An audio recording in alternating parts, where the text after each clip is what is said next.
اب منہاج العابدین کے 5ویں باب کا آغاز کرتے ہیں، جس کا عنوان ہے 5ویں گھاٹی کے بیان میں۔ یہ گھاٹی عقبۃ البواعث کے نام سے موسوم ہے۔ اے برادر عزیز، جب طریق عبادت درست معلوم ہو گیا اور اس راہ عبادت پر چلنے میں سہولت اور آسانی حاصل ہو گئی اور موانع اور رکاوٹیں دور ہو گئیں، تو اب تجھے اس راہ پر چلنا ضروری ہے، لیکن اس پر چلنا اس وقت تک ممکن نہیں جب تک تو اپنے اندر خوف اور رجا کی صفت نہ پیدا کرے اور ان کا شعور حاصل نہ کرے اور ان دونوں کو کما حقہ نہ اپنائے۔ خوف کا التزام 2 وجہ سے ضروری ہے۔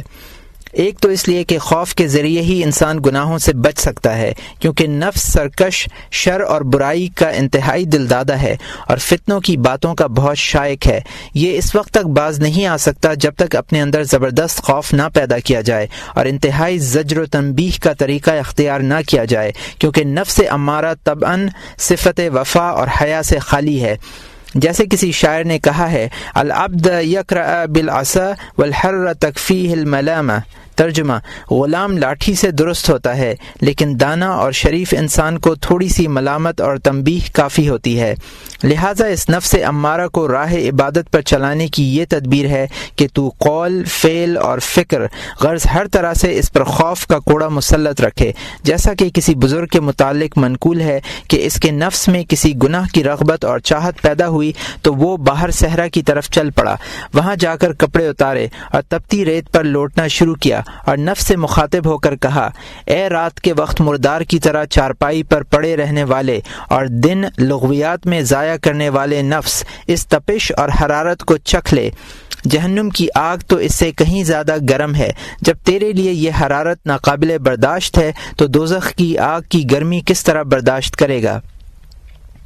دوسرے اس لیے خوف ضروری ہے تاکہ بندے کا نفس عجب اور خود پسندی میں مبتلا نہ ہو، بلکہ راہ عبادت میں پیش آنے والے خطرات و شدائد کو ملحوظ رکھتے ہوئے اپنے نفس کو مذموم جانے، اس کو عیبناک تصور کرے اور ناقص جانے، اور اس طرح نفس سے عجب اور خود پسندی کے مادے کی بیخنی کرے۔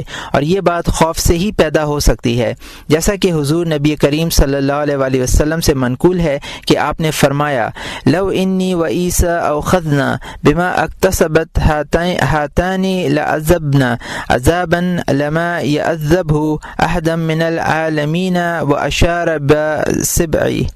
ترجمہ، اگر میں اور عیسیٰ ان اعمال کی وجہ سے پکڑے جاتے جو ہم سے صادر ہو چکے ہیں تو ہم کو ایسے عذاب میں ڈالا جاتا جو سب سے سخت ہوتا۔ حضرت حسن بصری رضی اللہ تعالی عنہ سے منقول ہے کہ آپ نے فرمایا، ہم میں سے کوئی شخص اس بات سے بے خوف نہیں ہو سکتا کہ اس نے اپنی زندگی میں کسی ایسے گناہ کا ارتکاب کیا ہو جس کی وجہ سے بخشش اور مغفرت کا دروازہ بند ہو چکا ہو اور اس کے بعد کے نیک اعمال کسی شمار میں نہ آ رہے ہوں۔ حضرت عبداللہ بن مبارک رضی اللہ تعالی عنہ اپنے نفس کو یوں عتاب کرتے تھے، تقولین قول الزاہدین وتعملین عمل المنافقین وفی الجنۃ تطمعین ہیہات ہیہات ان الجنۃ قوما آخرین ولم اعمال غیر ما تعملین۔ ترجمہ، اے نفس، تو باتیں تو درویشوں اور زاہدوں کی کرتا ہے، لیکن تیرے اعمال منافقوں جیسے ہے۔ اس پر تو جنت کی امید لگائے ہوئے ہے۔ اس حال میں جنت کی امید ایک بعید بات ہے۔ در حقیقت جنتی اور لوگ ہیں اور ان کے اعمال تیرے اعمال سے بالکل مختلف ہیں۔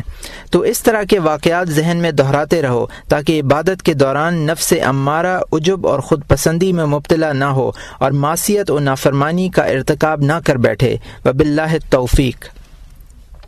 رجا کا بیان۔ رجا کا تصور اور شعور 2 وجہ سے ضروری ہے۔ ایک تو اس لیے کہ طاعات اور نیک کاموں کا جذبہ پیدا ہو، کیونکہ نیک عمل کی انجام دہی نفس پر گراں ہوتی ہے۔ شیطان بھی نیکی کی طرف رخ نہیں کرنے دیتا اور نفسانی خواہشات بدی کی طرف کھینچتی ہیں، اور انسان اہل غفلت کے حالات کا زیادہ اثر قبول کرتا ہے جو نیک کاموں کو بالکل ترک کر کے سراسر دنیا کی پرستش میں مصروف ہیں۔ اور آخرت میں نیکیوں پر جو ثواب عطا ہوگا وہ اس وقت آنکھوں سے پوشیدہ ہے اور اس ثواب کو پا لینے کا معاملہ بعید ہے۔ جب صورتحال یہ ہو تو نیک کاموں کی طرف نفس کا متوجہ ہونا اور پوری طرح راغب ہونا اور حرکت کرنا ایک مشکل امر ہے، تو ایسی شے کے ساتھ ہونا ضروری ہے جو ان موانع کا مقابلہ کر سکے اور ان کی مدافعت کر سکے، بلکہ نیکیوں سے روکنے والی چیزوں کی نسبت نیکیوں کی طرف راغب کرنے والی چیزوں کی قوت زیادہ ہونی چاہیے، اور وہ شے ہے ہے رجا یعنی امید، یعنی رحمت خداوندی کی قوی امید، حسن ثواب کی طرف پوری رغبت اور اجر الہی کا پورا یقین۔ ہمارے پیر و مرشد رحمۃ اللہ علیہ نے فرمایا، الحزن یمنع عن الطعام والخوف یمنع عن الذنوب والرجاء یقوی علی الطاعات وذکر الموت یزہد فی الفضول۔ ترجمہ، غم و فکر کھانے کی رغبت ختم کر دیتا ہے، خوف الہی گناہ سے روک دیتا ہے، اور رحمت خداوندی کی امید نیک کاموں کی رغبت پیدا کرتی ہے، اور موت کی یاد فضول اور لغو کاموں سے متنفر کر دیتی ہے۔ دوسرے اس لیے رجا ضروری ہے کہ اس سے عبادت کی مشقت اور صعوبت آسان ہو جاتی ہے۔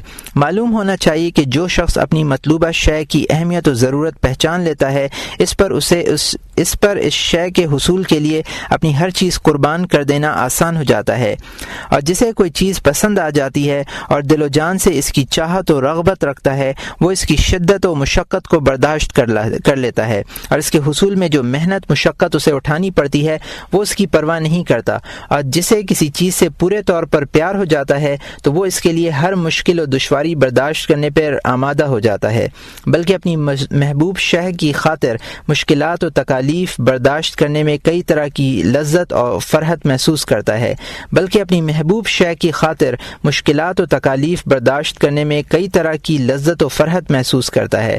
تم دیکھتے نہیں کہ شہد فروخت کرنے والا نفع کی خاطر مکھیوں کے ڈسنے کی تکلیف کو محسوس نہیں کرتا، اور مزدور انسان گرمیوں کے لمبے لمبے دنوں میں کڑاکے کی دھوپ کے اندر سارا دن 2 درہم کی خاطر بھاری بوجھ سر پر اٹھا کر بڑی اونچی سیڑھیوں پر چڑھتا رہتا ہے۔ اس طرح کسان اناج کمانے کی خاطر گرمی اور سردی کی تکلیف اور سارا سال مشقت و محنت اٹھانے کو آسان جانتا ہے۔ اسی طرح اللہ تعالیٰ کے ان صاحب کوشش بندوں نے جب جنت میں حاصل ہونے والے آرام و آسائش، کھانے پینے، حور و قصور، خوشنما زیور و لباس اور اللہ تعالیٰ کی ان تمام بیان کردہ نعمتوں پر یقین کیا اور ان کی یاد ذہن میں رکھی تو ان پر حق تعالیٰ کی عبادت و طاعت میں پیش آنے والی مشقتیں آسان ہو گئیں، اور دنیا کی لذتیں اور نعمتیں فوت ہو جانے پر انہیں رنج اور کوفت محسوس نہ ہوئی، اور جنت کی خاطر دنیا میں ہر طرح کی ضرر، خستہ بے چینی اور مشقت کو انہوں نے خوشی خوشی برداشت کیا۔ حکایت: حضرت سفیان ثوری رحمۃ اللہ علیہ کے ساتھیوں نے آپ کے خوف الہی، عبادت میں انتہا درجے کی کوشش و محنت اور آخرت کے ڈر کی وجہ سے آپ کی پریشان حالی کو دیکھ کر عرض کیا، اے استاد محترم، آپ اس سے کم درجے کی کوشش کے ذریعے بھی انشاءاللہ تعالی اپنی مراد پا لیں گے۔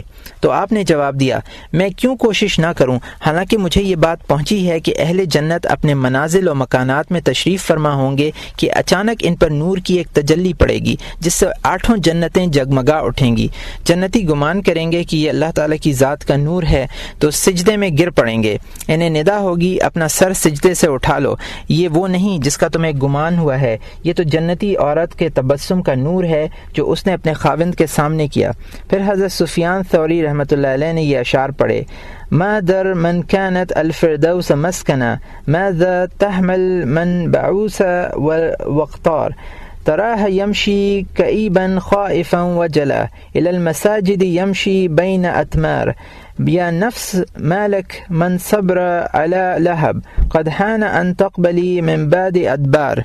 ترجمہ: مشقت و تنگ دستی برداشت کرنا اسے کوئی مضر اور نقصان دہ نہیں جس کا مسکن اور جائے قرار جنت فردوس ہے۔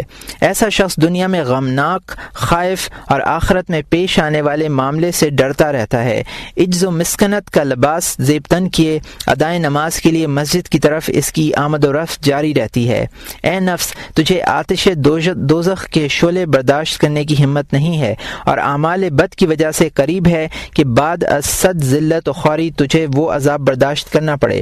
میں کہتا ہوں جب مدار عبودیت 2 چیزوں پر ہے، ایک طاعت کی بجا آوری اور دوم گناہ اور معصیت سے اجتناب، اور مقصد اس نفس امارہ کی موجودگی میں صرف اس وقت حاصل ہو سکتا ہے جب اسے ترغیب و ترہیب اور امید و خوف کے ذریعے اس طرف متوجہ رکھا جائے، کیونکہ سرکش حیوان اس وقت قابو میں رہتا ہے جب ایک آگے سے کھینچنے والا اور ایک پیچھے سے ہانکنے والا ہو۔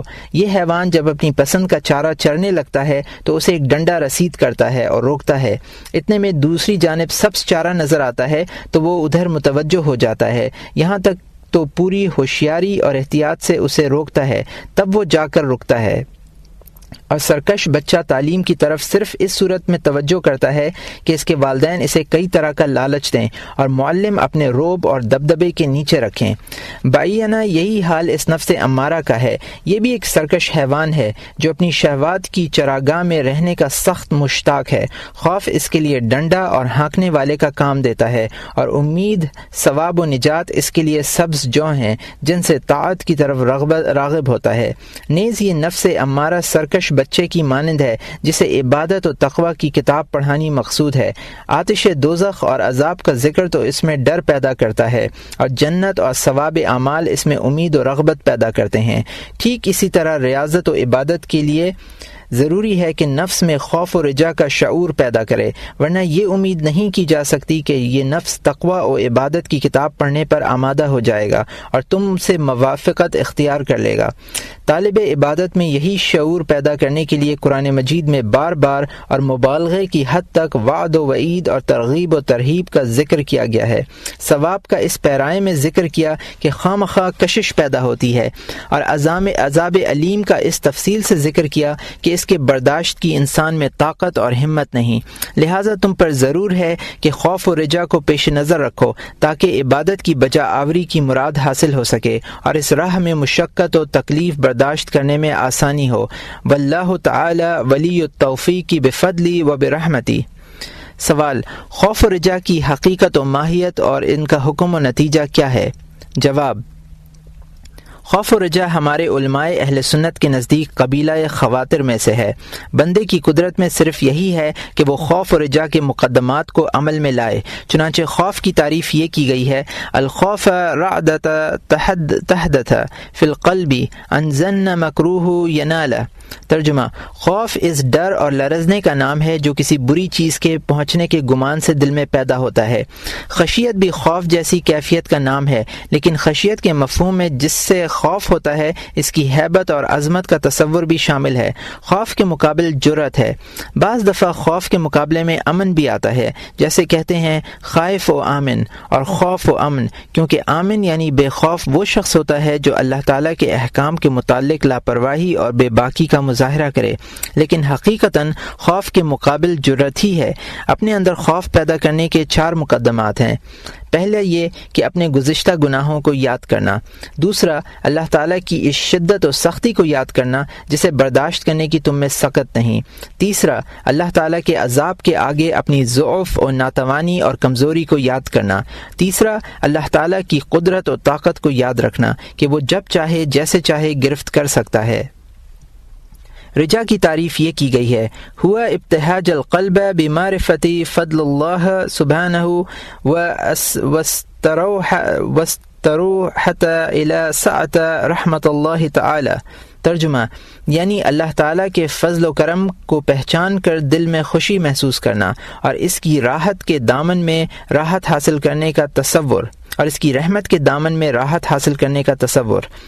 رجا کا یہ مفہوم و معنی خواطر میں سے ہے اور بندے کی قدرت سے باہر ہے۔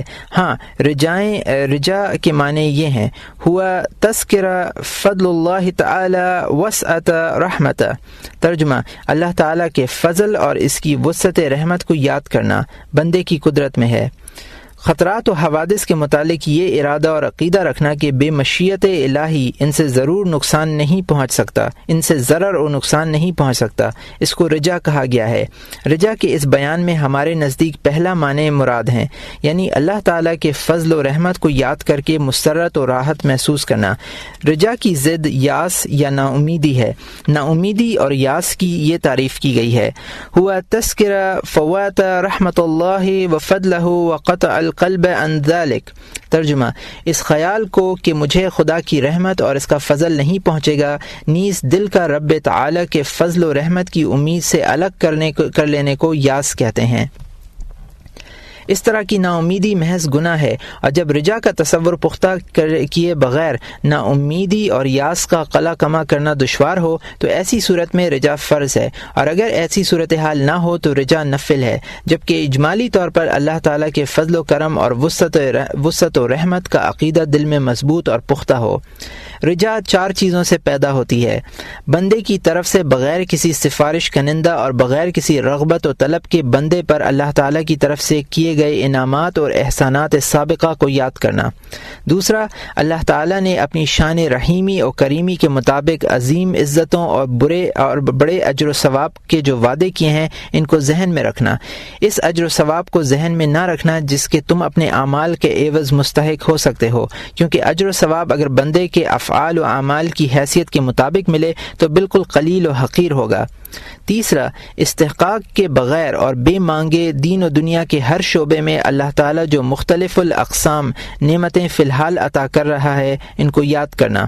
چوتھا، یہ تصور کہ اللہ تعالیٰ کی رحمت و مہربانی اس کے غضب، اس کی گرفت پر غالب ہے، اور یہ تصور کہ خداوند قدوس رحمان رحیم غنی کریم اور اپنے بندے مومن پر نہایت شفیق ہے۔ جب تم خوف و امید دونوں کے مطابق تصورات و خیالات کو ذہن میں رکھو گے تو تم میں ہر وقت خوف و رجا کی کیفیات بیدار رہیں گی۔ واللہ تعالی ولی التوفیق بمنہ وفضلہ۔ فصل یعنی خلاصہ، تو اے بندے تجھ پر پوری احتیاط، پورے دھیان اور پوری رعایت کے ساتھ خوف و رجا کی اس گھاٹی کو طے کرنا ضروری ہے۔ احتیاط کی اس لیے ضرورت ہے کہ یہ گھاٹی نہایت دشوار گزار ہے، اس میں طرح طرح کے خطرات ہیں، کیونکہ خوف و رجا کی اس گھاٹی کا راستہ 2 مہلک اور خوفناک راستوں کے درمیان سے گزرتا ہے۔ ایک تو اللہ تعالیٰ سے بالکل بے خوف ہو جانے کا راستہ، اور دوسرا اس سے بالکل مایوس ہو جانے کا راستہ۔ ان دونوں ٹیڑھی راہوں کے درمیان خوف و رجا کا راستہ ہے۔ اگر رجا اس قدر غالب ہو گئی کہ خدا تعالیٰ کا خوف بالکل نہ رہا تو یہ بھی غلط راہ ہے، کیونکہ اللہ تعالیٰ فرماتا ہے وَلَا يَأْمَنْ مَكْرَ اللَّهِ إِلَّا الْقَوْمَ الْخَاسِرُونَ۔ ترجمہ، اللہ تعالیٰ کی تدابیر گرفت سے صرف خسارہ اٹھانے والے لوگ ہی بے خوف اور بے ڈر ہوتے ہیں، اور اگر خوف اس قدر غالب ہوا کہ دل سے امید رحمت و بخشش کا نام و نشان مٹ گیا تو یہ نا امیدی اور مایوسی کا راستہ ہے، اور یہ بھی غلط ہے، کیونکہ اللہ تعالیٰ فرماتا ہے وَلَا يَيْسَ مِن روح اللہ الا القوم الکافرون۔ ترجمہ، اللہ تعالیٰ کی رحمت سے صرف وہی لوگ مایوس ہوتے ہیں جو کافر ہیں۔ لیکن اگر تم خوف و رجا کے درمیان چلے اور دونوں کا دامن پکڑا تو یہی وہ صراط مستقیم ہے جو اس کے ان اولیاء و اصفیاء کا راستہ ہے جن کی اس نے اپنی کتاب میں یوں صفت فرمائی ہے، انہم کانوا یسارعون فی الخیرات ویدعوننا رغبا ورہبا وکانوا لنا خاشعین۔ ترجمہ، بے شک وہ نیک کاموں کی بجا آوری میں جلدی کرتے تھے اور خوف و ڈر کی حالت میں ہمیں پوچھتے تھے اور ہمارے سامنے جھکے رہتے تھے۔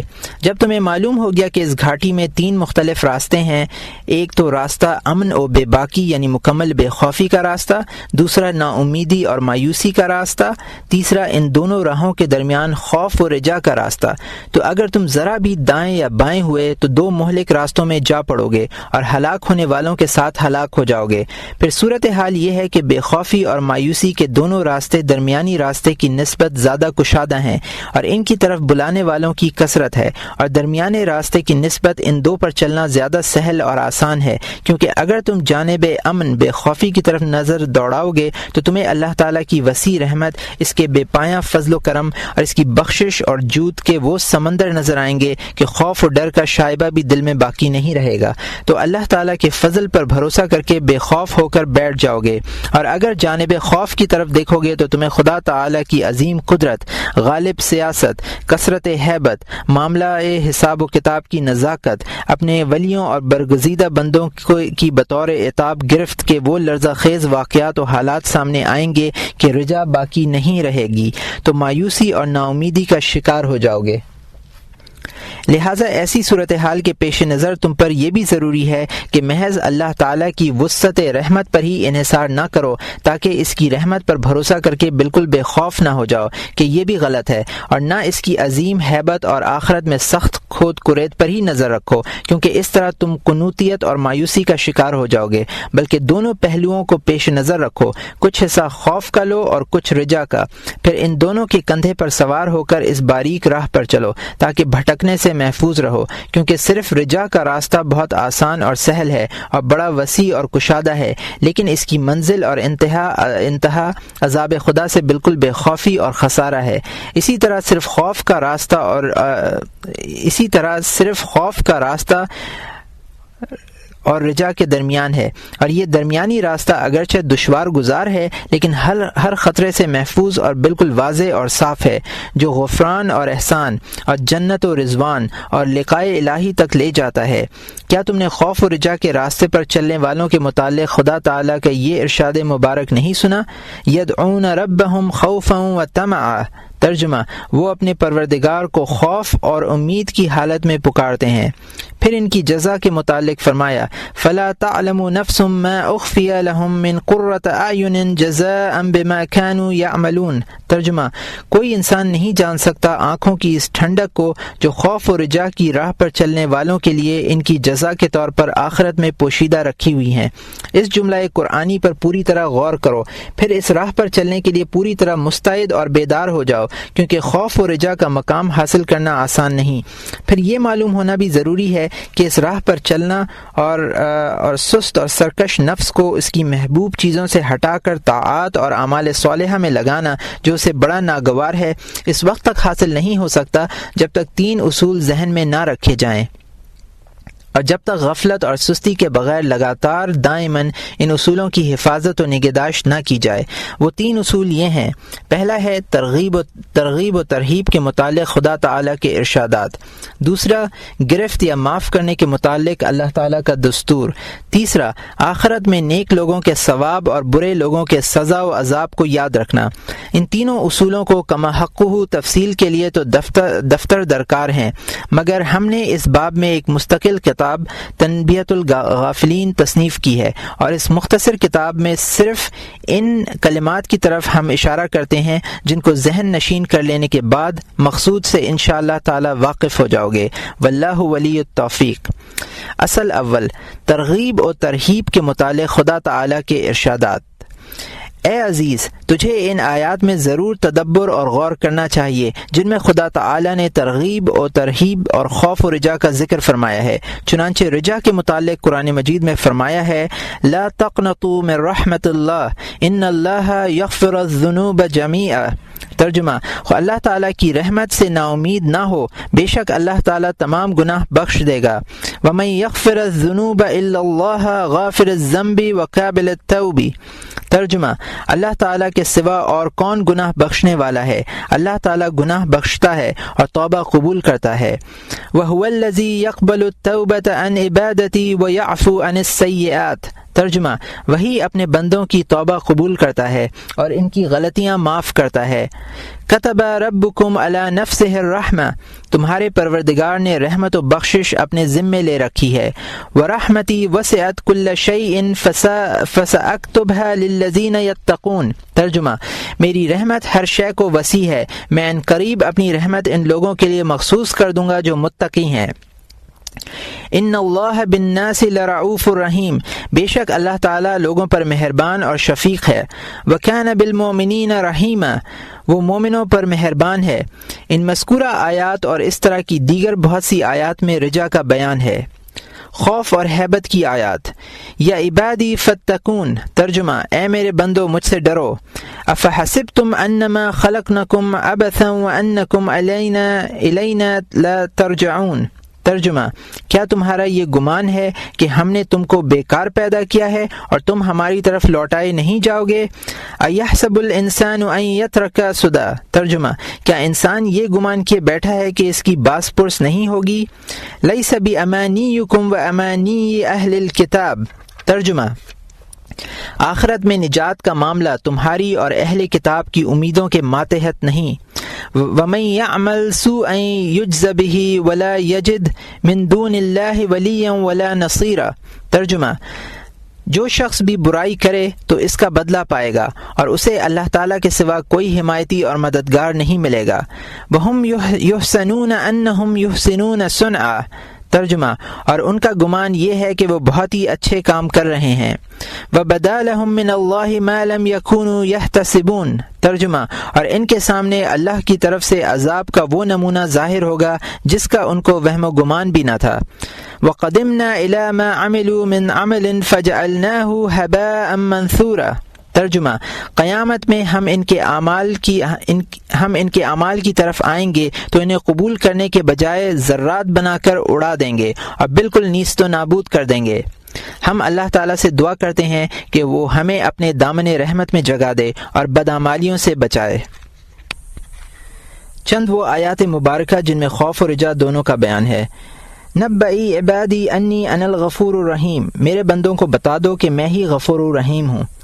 اس کے متصل بعد فرمایا وَأَنَّ عَذَابِي هُوَ الْعَذَابُ الْعَلِيمُ، ترجمہ بے شک میرا عذاب بڑا سخت عذاب ہے۔ عذاب کا ذکر ساتھ ہی اس لیے فرمایا تاکہ بندے پر صرف رجا کا ہی غلبہ نہ ہو جائے۔ اس طرح قرآن مجید میں ایک جگہ جہاں یہ فرمایا شدید العقاب، وہ سخت گرفت کرے گا، وہاں اس کے متصل بعد یہ بھی فرمایا ذی الطول لا الہ الا ہو، وہ بڑا زور آور ہے اور اس کے سوا کوئی ہستی لائق عبادت نہیں، تاکہ بالکل خوف کا غلبہ ہی نہ ہو جائے۔ اس سلسلے میں اللہ سبحانہ و تعالیٰ کا عجیب ترین قول یہ ہے کہ پہلے فرمایا وَيُحَذِّرُكُمُ اللَّهُ نَفْسَهُ، اللہ تمہیں اپنی ذات سے ڈراتا ہے، پھر اس کے ساتھ ہی فرمایا وَاللَّهُ رَؤُوفٌ بِالْعِبَادِ، ترجمہ اور اللہ تعالیٰ بندوں پر شفیق و مہربان بھی ہے۔ اور اس سے بھی عجیب ترین یہ قول ہے من خشی الرحمن بالغیب، اور جو شخص رحمان کو بے دیکھے اس سے ڈرتا رہا، کہ خشیت کے ساتھ اپنا ذکر اس میں جبار یا منتقم یا متکبر نہ کیا جو خشیت کے لحاظ سے موقع کے مناسب تھا، بلکہ خشیت کو رحمان سے متعلق فرمایا تاکہ خشیت اور رحمت کا ذکر ہو جائے کہ دل صرف ذکر خشیت سے ہی فنا نہ ہو جائے، لہٰذا ڈرانے کے ساتھ ساتھ امن دینے کا تذکرہ کیا اور تحریک کے ساتھ ساتھ تسکین کا ذکر بھی کر دیا۔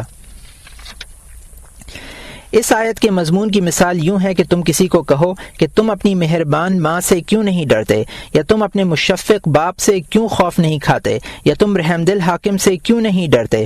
اس قسم کی گفتگو سے یہ مقصد ہوتا ہے کہ خوف و امن کا درمیانی راستہ اختیار کرنا چاہیے اور بالکل مایوسی یا بالکل بے خوفی سے دور رہنا چاہیے۔ اللہ تعالیٰ اپنی رحمت و کرم سے ہمیں اور تمہیں اس ذکر حکیم میں تدبر اور اس پر عمل کرنے والوں میں سے کرے، بے شک وہ بڑا جواد سخی اور کریم ہے۔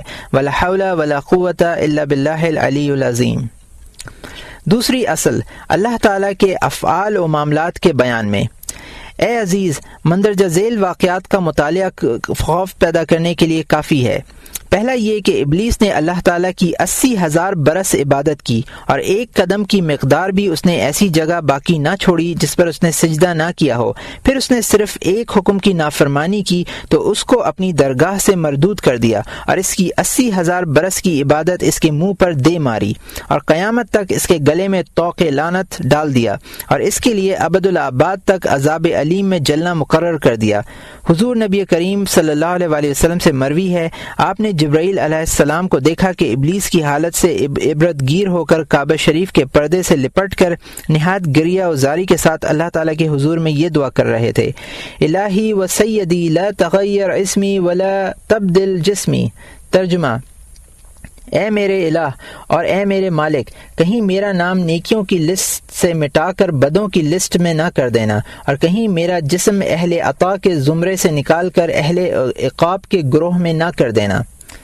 دوسرا یہ کہ سیدنا حضرت آدم علی نبینا و علیہ الصلاۃ والسلام اللہ تعالیٰ کے وہ برگزیدہ نبی ہیں جن کو اللہ تعالیٰ نے براہ راست اپنے دست قدرت سے بنایا، پھر ان کا اعزاز ظاہر کرنے کے لیے اپنے تمام ملائکہ کو انہیں سجدہ کرنے کا حکم دیا، پھر ان کو ملائکہ کی گردنوں پر اٹھا کر اپنے پڑوس میں اپنے وسیع اور آرام دہ جنت میں جگہ عطا کی، پھر صرف ایک دانہ چکھنے سے ان سے وہاں رہنے کی نعمت چھین لی اور اللہ تعالیٰ کی طرف سے آواز آئی الا لا یجاورنی من عصانی، سن لے وہ شخص میرے پڑوس میں رہنے کے لائق نہیں جو میری نافرمانی کا مرتکب ہوا ہو۔ اور جو ملائکہ آپ کو نوری تخت پر بٹھا کر جنت میں لائے تھے، انہی کو حکم دیا کہ آدم علیہ السلام کو اوپر کے آسمان سے نیچے کے آسمان کی طرف دھکیل دو اور اس طرح ان کو زمین پر لے جاؤ، یہاں تک کہ انہی ملائکہ نے آپ کو زمین پر لا ڈالا۔ پھر آپ کی توبہ قبول نہیں ہوتی تھی، یہاں تک کہ آپ مسلسل 200 برس روتے رہے اور اس سلسلے میں آپ کو بے انتہا مشقت اور تکلیف جھیلنی پڑی، پھر اس مشقت اور رنج کے اثرات آپ کی اولاد میں ہمیشہ ہمیشہ کے لیے باقی رہ گئے۔ تیسرا واقعہ یہ ہے کہ حضرت نوح علی جمیع الانبیاء والصلاۃ والسلام جو شیخ الانبیاء ہیں، آپ نے اللہ تعالیٰ کے دین کی تبلیغ کے سلسلے میں کس قدر شدید مشقتیں اور تکالیف برداشت کیں۔ آپ کے منہ سے جب صرف ایک کلمہ اللہ تعالیٰ کی مشیت کے خلاف نکلا تو اللہ تعالیٰ نے فوراً فرمایا فَلَا تَسْأَلْنِي مَا لَيْسَ لَكَ بِهِ عِلْمٌ إِنِّي أَعِظُكَ أَن تَكُونَ مِنَ الْجَاهِلِينَ۔ ترجمہ، آپ مجھ سے ایسی بات کی ہرگز درخواست نہ کریں جس کا آپ کو پتہ نہیں، میں آپ کو نصیحت کرتا ہوں کہ آپ نادان لوگوں میں سے نہ ہوں۔ روایات میں آیا ہے کہ اس کے بعد شرم و حیا کے باعث 40 سال آپ نے آسمان کی طرف سر اٹھا کر نہ دیکھا۔ چوتھا واقعہ یہ ہے کہ پھر سیدنا حضرت ابراہیم خلیل اللہ علیہ الصلاۃ والسلام سے صرف ایک نامناسب کلمہ صادر ہوا تو اس کے باعث آپ کو کس قدر خوف لاحق ہوا اور کس قدر عجز و تضرع سے کام لیا۔ چنانچہ یوں کہا والذی اطمع ان یغفر لی خطیئتی یوم الدین۔ ترجمہ، وہ ذات ہے جس سے مجھے امید ہے کہ وہ میری خطا بخش دے گا۔ روایات میں یہاں تک آیا ہے کہ آپ اس قدر روئے کہ اللہ تعالیٰ تسلی دینے کے لیے حضرت جبرائیل علیہ السلام کو آپ کے پاس بھیجتا تھا۔ حضرت جبرائیل اللہ تعالیٰ کی طرف سے یہ پیغام لاتے تھے، یا ابراہیم هل رأیت خلیلا یعذب خلیل بالنار۔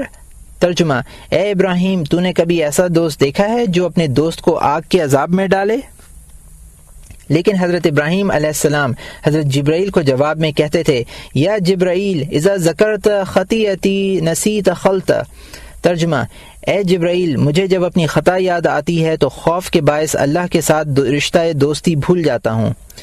پانچواں واقعہ، حضرت موسیٰ علیہ الصلاۃ والسلام سے صرف اتنا ہوا کہ آپ نے تنبیہ کے طور پر ایک کافر قبطی کو تھپڑ مار دیا، لیکن اس فعل پر آپ کے دل میں خدا تعالیٰ کا کس قدر خوف و ڈر پیدا ہوا اور آپ نے کس قدر گریہ و زاری اور استغفار سے کام لیا۔ چنانچہ قرآن مجید میں وارد ہے کہ آپ نے جناب خداوندی میں عرض کیا، ربی انی ظلمت نفسی فاغفر لی۔ ترجمہ، اے میرے رب، میں نے اپنی جان پر ظلم کیا، تو مجھے بخش دے۔ حضرت موسیٰ علیہ السلام۔ چھٹا واقعہ یہ ہے کہ حضرت موسیٰ علیہ الصلاۃ والسلام کے زمانے میں ایک شخص بلعم بن باعورہ کا واقعہ بھی یاد کرو۔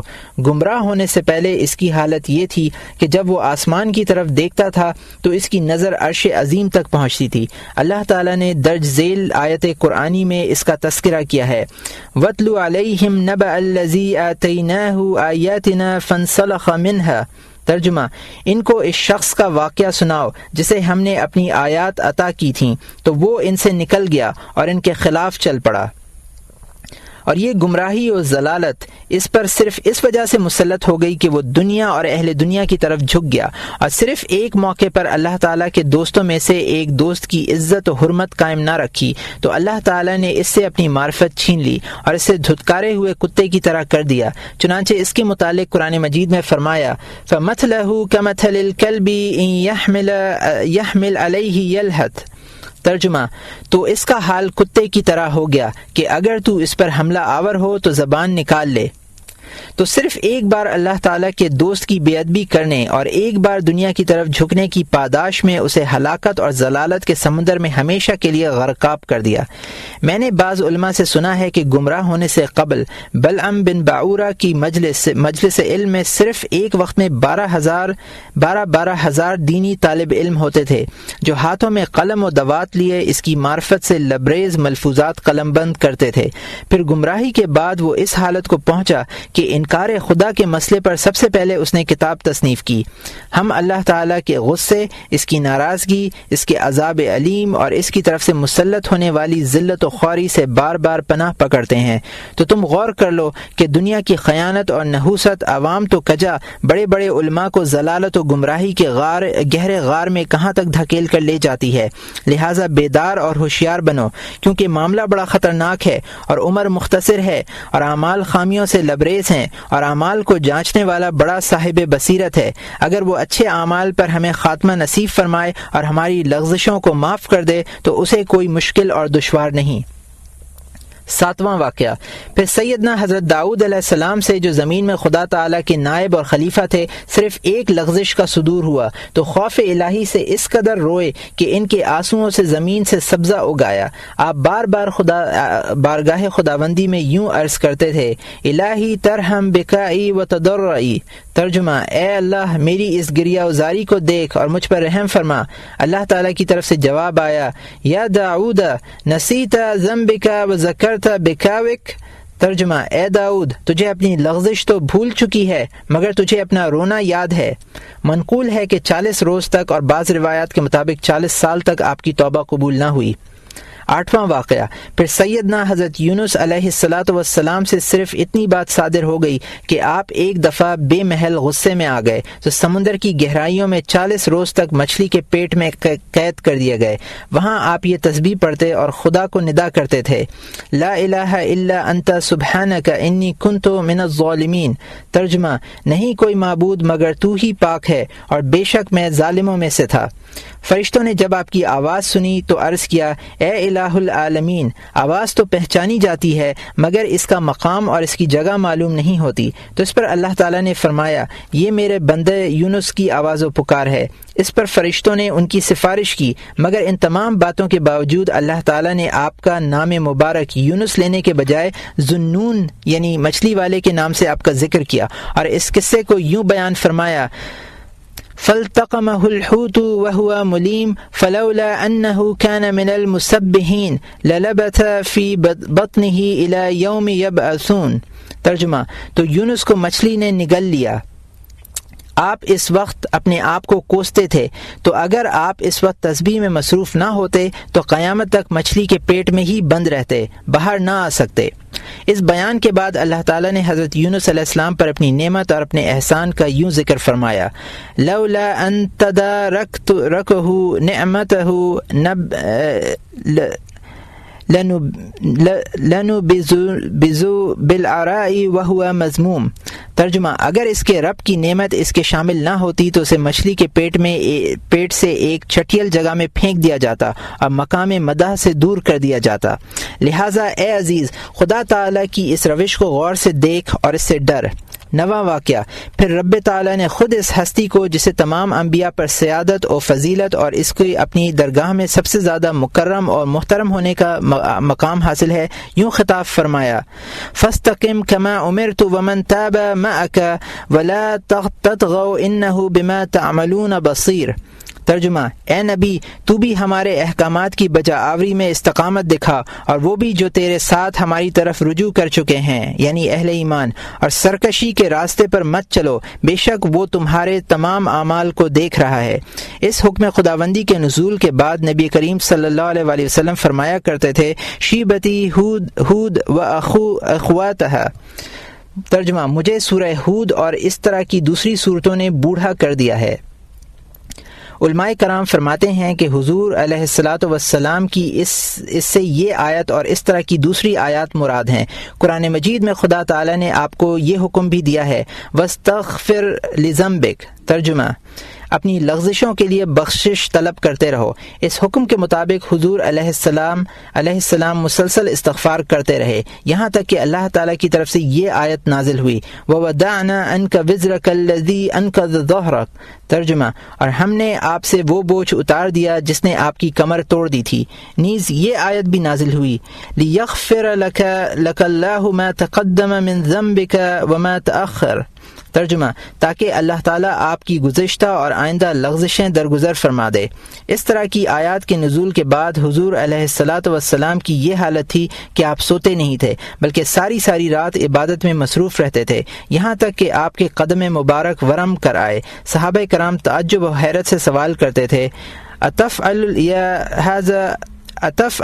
هذا یا رسول اللہ وقد غفر اللہ لك ما تقدم من ذنبك وما تأخر، یا رسول اللہ آپ اتنی زیادہ عبادت کرتے ہیں حالانکہ اللہ تعالیٰ نے آپ کی گزشتہ اور آئندہ ہر طرح کی لغزشیں اگر ان کا وجود فرض کر لیا جائے درگزر فرما دی ہیں؟ تو آپ جواب میں فرماتے، افلا اکون عبدا شکورا، ترجمہ، کیا میں اللہ تعالیٰ کا شکر گزار بندہ نہ بنوں؟ حضور علیہ السلام نے یہ بھی فرمایا، لو انی وعیسی اخذنا بما کسبت ہاتانا لعذبنا عذابا لم یعذبه احد من العالمین۔ ترجمہ، اگر میری اور عیسیٰ علیہ السلام کی ان اعمال پر گرفت ہوتی جو ہم سے صادر ہو چکے ہیں تو ہم ایسے عذاب میں ڈالے جاتے جو سب سے زیادہ سخت ہوتا۔ آپ ساری رات نماز پڑھتے رہتے اور روتے رہتے اور زبان مبارک سے یہ دعا کرتے، اعوذ یعفوک من عقابک وبرداک من سخطک واعوذ بک منک لا احصی ثناء علیک انت کما اثنیت علی نفسک۔ اے اللہ، میں تیرے عذاب سے معافی کی پناہ میں آتا ہوں اور تیرے غصے سے تیری رضا کی پناہ میں آتا ہوں اور تجھ سے تیری پناہ میں آتا ہوں۔ میں تیری ثنا ہرگز نہیں کر سکتا، تو اسی طرح ہے جس طرح خود تو نے اپنی ثنا کی ہے۔ پھر صحابہ کرام سے جن کا زمانہ بعد کے زمانوں سے بہتر تھا، جو تمام امت سے افضل تھے، آپس میں صرف ایک دفعہ کہیں ہنسی مذاق کا واقعہ رونما ہو گیا تو فوراً یہ آیات نازل ہوئیں، الم یعنی للذین آمنوا ان تخشع قلوبہم لذکر اللہ۔ کیا اہل ایمان کے لیے ابھی وہ وقت نہیں آیا کہ ان کے دل پورے خشوع کے ساتھ ذکر الہی کی طرف متوجہ ہو جائیں؟ پھر اللہ تعالیٰ نے اس امت کے مرحومہ ہونے کے باوجود جرائم کا ارتکاب کرنے والوں کی تنبیہ اور تعدید کے لیے سزائیں اور تدبیر مقرر کر دی ہے۔ حضرت یونس بن عبید کہا کرتے تھے کہ اگر یہاں کسی کے 5 درہم چوری کرنے سے تمہارا بہترین عضو یعنی ہاتھ کٹ سکتا ہے تو وہاں آخرت میں تم کو عذاب سے بھی بے فکر نہیں ہونا چاہیے۔ ہم اللہ تعالیٰ سے ہر وقت التجا کرتے ہیں کہ وہ ہمارے ساتھ اپنے کرم اور نفس کے مطابق سلوک کرے، انہ ہوا ارحم الراحمین۔ رجا سے متعلق چند واقعات۔ مقام رجا کے حصول کے لیے اللہ تعالیٰ کی رحمت وسیع کو دھیان میں رکھنا چاہیے۔ رحمت خداوندی کا تذکرہ کرنا ایک اچھی بات ہے، اس میں کوئی حرج اور مذائقہ نہیں۔ اللہ تعالیٰ کی رحمت کا بیان اور اس کی نہایت و غایت اس سے ظاہر و عیاں ہے کہ وہ ایک گھڑی کے ایمان سے 70 برس کے کفر کو اڑا دیتا ہے۔ قرآن مجید میں فرمایا گیا، کل للذین کفروا ان ینتہوا یغفر لہم ما قد سلف۔ اے نبی، کفار سے کہہ دے کہ اگر یہ لوگ اب بھی باز آ جائیں تو ان کے گزشتہ تمام گناہ معاف کر دیے جائیں گے۔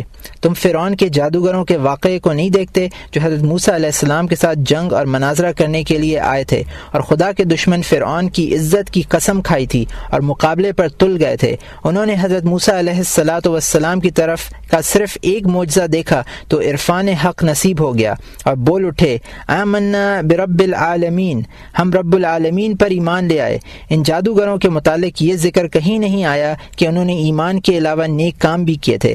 محض ایمان قبول کرنے کی وجہ سے اللہ تعالیٰ نے اپنے کلام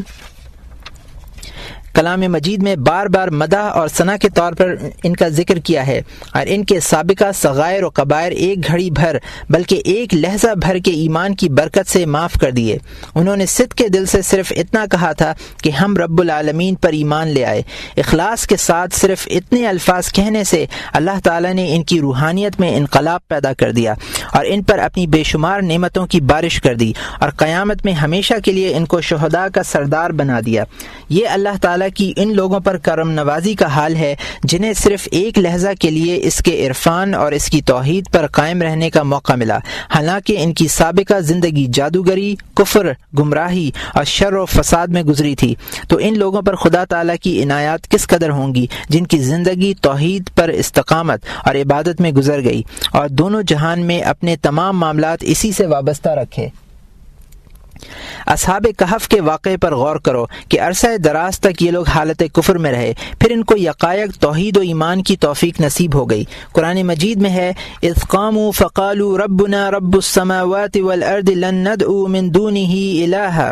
ترجمہ، جب وہ لوگ کھڑے ہوئے تو کہنے لگے، ہمارا رب وہ ہے جو آسمانوں اور زمینوں کا رب ہے، ہم اس کے سوا کسی اور معبود کی ہرگز عبادت نہیں کریں گے۔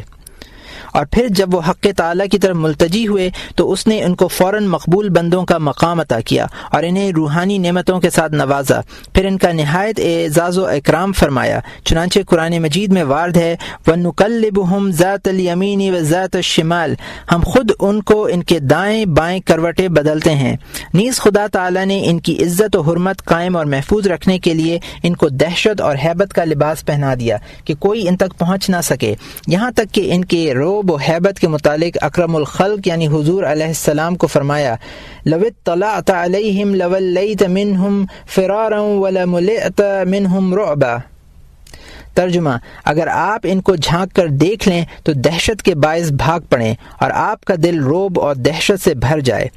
بلکہ اللہ تعالیٰ نے ان کے کتے کا بھی اعزاز و اکرام فرمایا، یہاں تک کہ اپنی کتاب مقدس میں بار بار اس کتے کا ذکر فرمایا۔ پھر دنیا میں ان کو ان کا ساتھی کر دیا اور آخرت میں ان کے اعزاز کے طور پر اس کتے کو جنت میں داخل ہونے کی سعادت عطا کرے گا۔ یہ اس کا ایک کتے پر فضل و کرم ہے جو بلا خدمت اور بلا عبادت صرف چند دن اور چند قدم اہل توحید و عرفان کے ساتھ چلا، تو اللہ تعالیٰ کا اس بندہ مومن پر کس قدر فضل و کرم ہوگا جو 70 برس تک اس کی خدمت میں مصروف رہا اور نشہ توحید سے مخمور رہا اور اس کی بندگی میں مستغرق رہا، بلکہ 70 سال تو کجا، اگر یہ بندہ مومن 70,000 برس زندہ رہتا تو اس کی بندگی ہی میں مشغول رہتا۔ کیا تمہیں پتہ نہیں کہ اللہ تعالیٰ نے حضرت ابراہیم علیہ السلام پر کس طرح عتاب فرمایا جبکہ آپ نے مجرم لوگوں کو تباہ و برباد ہونے کی بد دعا کی تھی؟ اور پھر اللہ تعالیٰ نے حضرت موسیٰ علیہ السلام پر قارون کے بارے میں کیسا عتاب فرمایا اور آپ سے یوں کہا: اے موسیٰ، اس نے تجھ سے مدد چاہی مگر تو نے اس کی مدد نہ کی۔ مجھے اپنی عزت کی قسم، اگر وہ مجھ سے فریاد کرتا تو میں ضرور اس کو بچا لیتا اور اس کو معاف کر دیتا۔ اسی طرح حضرت یونس علیہ السلام سے ان کی قوم کے بارے میں کس طرح عتابانہ گفتگو کی کہ اے یونس، تجھے کدو کے ایک درخت کے خشک ہو جانے کا تو غم ہے جسے میں نے ایک گھڑی میں اگایا اور دوسری گھڑی میں خشک کر دیا، لیکن نینوا شہر کے 1 لاکھ یا لاکھ سے زیادہ باشندگان کا تجھے کوئی غم لاحق نہ ہوا۔ پھر اس پر بھی نظر کرو کہ اللہ تعالیٰ نے ان کی قوم کا کتنا جلدی عذر قبول کر لیا اور ان سے عذاب عظیم اٹھا لیا، حالانکہ پہلے ان کو بتقاضۂ عدل گمراہی میں ڈال رکھا تھا۔ پھر اس واقعے پر بھی غور کرو کہ اللہ تعالیٰ نے حضور سید المرسلین صلی اللہ تعالی علیہ وسلم و صحابہ اجمعین سے بھی عتابانہ گفتگو فرمائی۔ جبکہ ایک دفعہ آپ باب بنی شیبہ سے اندر تشریف لائے تو کچھ لوگوں کو دیکھا کہ ہنس رہے ہیں، تو فرمایا کہ کیوں ہنستے ہو؟ آئندہ میں تم لوگوں کو ہنستا ہوا نہ دیکھوں۔ تو یہ بات کہہ کر آپ حجرہ اسود کے پاس پہنچے تو وہاں سے الٹے پاؤں فوراً واپس لوٹے اور آ کر لوگوں سے فرمانے لگے کہ ابھی ابھی میرے پاس جبرائیل امین آئے اور خدا تعالیٰ کی طرف سے یہ پیغام لائے ہیں کہ اے میرے حبیب، تو میرے بندوں کو میری رحمت سے کیوں مایوس کرتا ہے؟ میرے بندوں کو بتا دو کہ میں غفور و رحیم ہوں۔ حضور علیہ السلام کا ایک ارشاد مبارک ہے کہ اللہ تعالیٰ نے اپنے بندہ مومن پر مہربان ماں کے اپنے بچے پر شفیق ہونے سے بھی زیادہ مہربان ہے۔ ایک اور مشہور حدیث میں نبی کریم صلی اللہ علیہ وسلم سے وارد ہے کہ آپ نے فرمایا: ان اللہ تعالی مئۃ رحمت فواحد منها قسمها بین الجن والانس والبہائم فبها يتعاطفون وبها يتراحمون وداخر منها تصغى وتسعين لنفسه ليرحم بها عباده يوم القيامة۔ بے شک اللہ تعالیٰ کے پاس 100 رحمتیں تھیں تو اس نے ان میں سے صرف ایک رحمت کو جنوں اور انسانوں اور حیوانات کے درمیان تقسیم کیا، تو ہر متنفس صرف اس ایک رحمت سے ایک دوسرے سے نرمی اور شفقت سے پیش آتا ہے۔ باقی ایک کم 100 رحمتیں اس نے اپنی ذات کے لیے مخصوص کر رکھی ہیں جنہیں وہ قیامت کے روز اپنے بندوں کے درمیان تقسیم کرے گا۔ جب اس نے اپنی رحمت کے 100 حصوں میں سے صرف ایک حصے سے دنیا میں تجھ پر اس قدر نعمتیں کی کہ تجھے اپنی معرفت عطا کی اور اس امت مرحومہ میں پیدا کیا اور طریقہ اہل سنت و جماعت کی پہچان نصیب کی، اس کے علاوہ بے شمار ظاہری اور باطنی نعمتیں عطا کی، تو اس کے فضل عظیم سے اس بات کی بھی امید ہے کہ وہ اپنی نعمتیں تجھ پر مکمل کر دے، کیونکہ جو احسان کی ابتدا کرتا ہے اس کے ذمے ہوتا ہے کہ اس کو مکمل بھی کرے اور بقیہ ایک کم 100 رحمتوں سے حصہ وافر عطا کرے۔ ہم اللہ تعالیٰ سے التجا کرتے ہیں کہ وہ ہمیں اپنے فضل عظیم سے نامراد نہ کرے، بے شک وہ بڑا صاحب کرم و احسان کا مالک ہے اور بڑا رحیم اور جواد ہے۔ تیسری اصل، آخرت کے وعد و وعید کے بیان میں ہم اس سلسلے میں 5 قسم کے حالات کا ذکر کرتے ہیں۔ پہلا ہے موت، دوسرا ہے قبر، تیسرا ہے قیامت، چوتھا ہے جنت اور 5واں ہے دوزخ۔ اور ہر مقام کے مناسب ان خطرات عظیمہ کا تذکرہ جو نیکوکار نافرمان، نیک کام میں کوتاہی کرنے والوں اور نیکی میں پوری کوشش کرنے والوں کو پیش آئیں گے۔ موت کا بیان، اس باب میں دو آدمیوں کا حال ذہن میں رکھو۔ ایک تو وہ جو ابن شبرمہ سے مروی ہے، جو بیان کرتے ہیں کہ ایک دفعہ میں اور شعبی رحمۃ اللہ علیہ ایک مریض کی عیادت کو گئے، اس پر نزع کی حالت طاری ہو چکی تھی، اور اس کے پاس بیٹھا ہوا ایک شخص اس کو کلمہ لا الہ الا اللہ وحدہ لا شریک لہ کہنے کی تلقین کر رہا تھا۔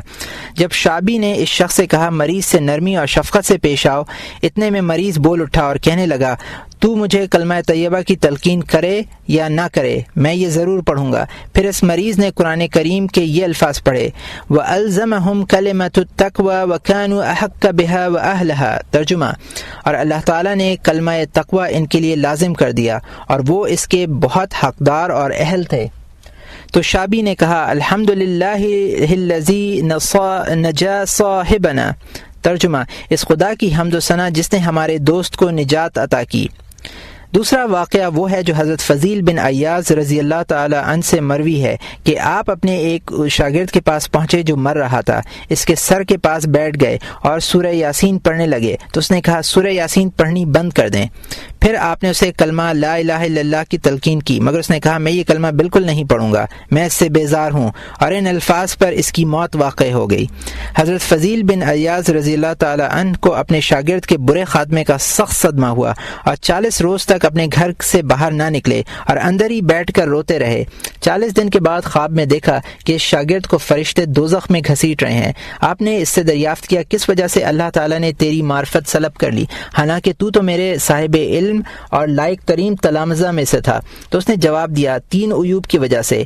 ایک تو میرے اندر چغل خوری کا عیب تھا کہ میں اپنے ساتھیوں کو کچھ بتاتا اور آپ کو اس کے خلاف، اور دوسرا عیب یہ تھا کہ میں اپنے ساتھیوں سے حسد کرتا تھا، اور تیسرا عیب یہ تھا کہ مجھے ایک بیماری تھی۔ میں نے اس بیماری کا حکیم سے علاج پوچھا تو اس نے کہا سال میں 1 دفعہ 1 گلاس شراب پیا کر تب صحت یاب ہوگا، ورنہ یہ بیماری تجھے نہیں چھوڑے گی۔ تو ہر سال میں 1 گلاس شراب پیتا تھا۔ اللہ تعالی ہمیں اپنی ناراضگی سے بچائے جس کے ہم متحمل نہیں ہو سکتے۔ پھر 2 اور آدمیوں کے حال پر غور کرو۔ ایک تو حضرت عبداللہ بن مبارک ہیں کہ جب آپ کا آخر وقت آیا تو نظر آسمان کی طرف اٹھائی اور ہنسے اور زبان سے کہا لِمِثْلِ هَذَا فَلْيَعْمَلِ الْعَامِلُونَ۔ ترجمہ، عمل کرنے والوں کو ایسے ہی عمل کرنے چاہیے۔ یہ الفاظ پڑھے اور وصال کر گئے۔ اور میں نے اپنے استاد حضرت امام الحرمین رضی اللہ تعالی عنہ سے سنا ہے کہ وہ اپنے استاد حضرت ابو بکر رحمۃ اللہ علیہ کی زبانی یہ حکایت بیان کرتے تھے کہ زمانہ تعلیم میں میرا ایک ساتھی تھا جو ابتدائی کتابیں پڑھتا تھا، تعلیم میں نہایت محنتی اور پرہیزگار اور عبادت گزار تھا، لیکن محنت و کوشش بسیار کے باوجود تعلیم میں بہت کم آگے بڑھتا تھا۔ ہمیں اس کے حال پر تعجب ہوتا تھا۔ وہ طالب علم اچانک بیمار ہو گیا اور وہاں اولیاء اللہ کی ایک خانقاہ میں پڑ گیا۔ ہسپتال میں داخل نہ ہوا، لیکن سخت بیماری کی حالت میں بھی اس نے پڑھنے کی کوشش جاری رکھی، یہاں تک کہ اس کی حالت زیادہ نازک ہو گئی۔ اس وقت میں اس کے پاس تھا۔ اچانک اس نے اپنی نظر آسمان کی طرف اٹھائی اور پھر مجھ سے کہا اے ابن فورک لِمِثْلِ هَذَا فَلْيَعْمَلِ الْعَامِلُونَ، یعنی اے ابن فورک، کام کرنے والے اسی مثل کے لیے ایسے کام کرتے ہیں۔ یہ الفاظ کہے اور فوت ہو گیا رحمۃ اللہ تعالی علیہ۔ دوسرا واقعہ وہ ہے جو حضرت مالک بن دینار رحمۃ اللہ علیہ سے منقول ہے۔ آپ فرماتے ہیں کہ میرا ایک پڑوسی تھا، میں بوقت موت اس کے پاس گیا، اس وقت اس پر سکرات موت طاری تھے۔ مجھے دیکھ کر کہنے لگا اے مالک، اس وقت مجھے آپ اپنے سامنے آگ کے 2 پہاڑ نظر آتے ہیں اور کہا جاتا ہے کہ اوپر چڑھو۔ مالک بن دینار کہتے ہیں کہ میں نے اس گھر والوں سے اس کے متعلق پوچھا، انہوں نے کہا اس شخص نے غلے کے لیے 2 پیمانے رکھے ہوئے تھے، ایک غلہ لینے کا اور دوسرا دینے کا۔ میں نے دونوں پیمانے منگوائے اور ایک دوسرے پر مار کر توڑ دیے۔ پھر میں نے اس سے دریافت کیا اب کیا حال ہے؟ اس نے کہا معاملہ تو اور بھی زیادہ نازک اور خراب ہو رہا ہے۔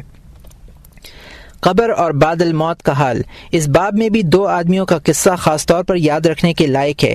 ایک تو وہ جو کسی بزرگ نے فرمایا ہے کہ میں نے حضرت سفیان ثوری رحمۃ اللہ علیہ کو ان کے وصال شریف کے بعد خواب میں دیکھا تو میں نے کہا اے ابو عبداللہ تم کس حال میں ہو؟ تو آپ نے مجھ سے اعراض فرمایا اور فرمایا یہ کنیت سے بلانے کا وقت نہیں۔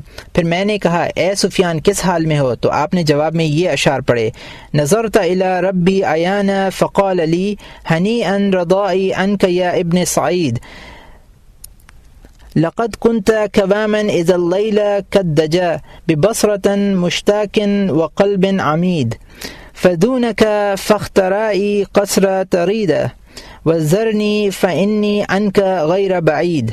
ترجمہ، بعد از موت میں نے اپنے پروردگار کو بالکل سامنے دیکھا۔ میرے پروردگار نے مجھے فرمایا، اے ابن سعید، تجھے میری رضامندی مبارک ہو۔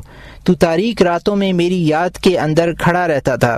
اس وقت تیری آنکھوں سے ذوق و شوق کے آنسو جاری ہوتے تھے اور تیرا دل پوری طرح میری طرف متوجہ ہوتا تھا۔ اب جنت فردوس کے محلات تیرے سامنے ہیں، تو جس کو چاہتا ہے لے لے، اور ہر وقت میری زیارت سے لطف اندوز ہو، کیونکہ میں اب تیرے سامنے اور تیرے قریب ہی رہوں گا۔ دوسرا واقعہ اس شخص کا ہے جسے بعض لوگوں نے خواب میں دیکھا کہ اس کا رنگ بدلا ہوا ہے اور دونوں ہاتھ گردن سے بندھے ہوئے ہیں۔ اس سے دریافت کیا گیا، اے شخص، اللہ نے تیرے ساتھ کیا معاملہ کیا؟ تو اس نے جواب میں یہ شعر پڑھا، تولا زمانہ لعبنا بہ وہذا زمانہ بنا یلعب۔ ترجمہ، وہ زمانہ بیت گیا جس سے ہم کھیلتے تھے، اب یہ وہ زمانہ ہے جو ہم سے کھیل رہا ہے۔ نیز اس باب میں دو آدمیوں کا حال بھی ذہن میں رکھنے کے قابل ہے۔ ایک تو یہ کہ کسی بزرگ کا لڑکا شہید ہو گیا، وہ اپنے باپ کو کبھی خواب میں نظر نہ آیا، صرف ایک دن خواب میں باپ سے ملا، جس دن سیدنا حضرت عمر بن عبدالعزیز رضی اللہ تعالی عنہ کی وصال ہوئی۔ باپ نے دیکھ کر فرمایا، اے میرے بیٹے، کیا تجھ پر موت واقع نہیں ہو چکی؟ تو اس نے جواب دیا، میں مردہ نہیں ہوں، بلکہ مجھے شہادت نصیب ہوئی ہے، اور میں اللہ تعالیٰ کے قرب میں زندہ ہوں، اور مجھے انواع و اقسام کی روزی ملتی ہے۔ باپ نے کہا، آج تو کیسے ادھر آ گیا؟ تو اس نے کہا، آج تمام آسمان والوں کو آواز دی گئی ہے کہ آج کوئی نبی، صدیق اور شہید ادھر نہ رہے، سب عمر بن عبدالعزیز کے جنازے میں شریک ہوں، تو میں بھی ان کی نماز جنازہ میں شرکت کے لیے ادھر آیا تھا، پھر میں نماز جنازہ سے فارغ ہو کر تمہیں سلام کہنے آ گیا ہوں۔ اور دوسرا واقعہ وہ ہے جو حضرت ہشام بن حسان سے منقول ہے۔ وہ کہتے ہیں کہ میرا ایک چھوٹی عمر کا بچہ فوت ہو گیا۔ بعد از موت میں نے اسے خواب میں دیکھا کہ بوڑھا ہو چکا ہے، تو میں نے پوچھا، اے بچے، تو بوڑھا کس طرح ہو گیا؟ تو اس نے جواب دیا، جب فلاں شخص دنیا سے ہمارے پاس پہنچا تو دوزخ نے اسے دیکھ کر غصے سے ایک سانس دی، جس کے خوف سے ہم سب ایک گھڑی میں بوڑھے ہو گئے۔ نعوذ باللہ الرحیم من العذاب العلیم۔ روز قیامت میں لوگوں کی کیفیت اس آیت میں بیان کی گئی ہے، یوم نحشر المتقین الی الرحمن وفدا ونسوق المجرمین الی جہنم وردا۔ ترجمہ، اس دن ہم پرہیزگار لوگوں کو رحمان کی بارگاہ میں سوار کر کے لے جائیں گے اور مجرمین کو دوزخ کی طرف پیاسا ہانکیں گے۔ ایک شخص قبر سے اٹھے گا تو اس کی سواری کے لیے قبر پر براق تیار ہوگا، تو قبر سے نکلتے ہی اس کے سر پر نوری تاج رکھ دیا جائے گا، اعلیٰ لباس پہنایا جائے گا اور براق پر بٹھا کر جنت کی طرف لے جایا جائے گا۔ اس کے اعزاز و اکرام کی خاطر اس کو پیدل نہیں چلنے دیا جائے گا۔